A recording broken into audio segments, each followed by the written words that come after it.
All right, how about we go on to Bengals and Panthers? All right, I love that game. That was a good one. All right, well, Carolina won, so Yeah, I don't know how good that was. Clearly we are Bucks fans. You know, we follow every team, but we're diehard Bucks fans. So it's always painful when the NFC South teams get a win. All right, But- so I heard this name out of your mouth like 4 times in the last few days.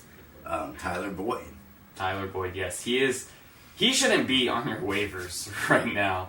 I mean, I know I was first introduced to him by you, actually, when he was drafted. You showed me his film, and I was like, wow, this guy is good. He never got the opportunity.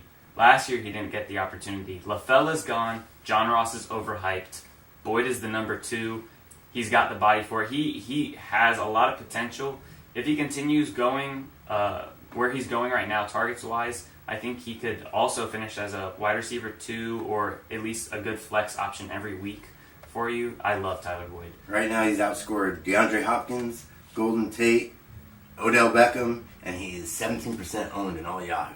Wow. Yeah, you definitely need to go pick him up. He should have been picked up last week, but I mean, how much fab would you spend on this guy? If you're hurting at receiver and you got the normal $100 fab budget, would you go 10? I go somewhere between 7 and 11, depending on how aggressive the rest of the league is. Yeah, that's also a really important point because I hear people talk about fab all the time. Sometimes they're like 25%, 30%. I know the leagues that we're in are usually a little more conservative. You got to know your league, just like when you're drafting for waivers, you got to know your league too. Let's move to the other side of the ball. My boy, you know I love him, Christian McCaffrey.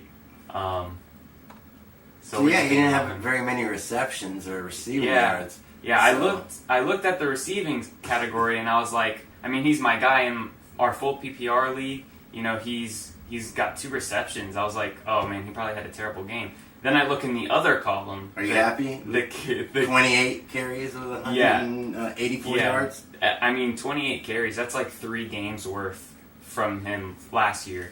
And not only did he have the 28, like you said, the yardage, he's averaging 6.6 in that game. If they're finally giving him the touches they keep raving about giving him. If that keeps up, especially in full PPR, because I still think he's going to get more receptions than that. That was a fluke. He might finish top 5. I think he definitely could. C.J. Anderson had 2 carries for 9 yards in that game.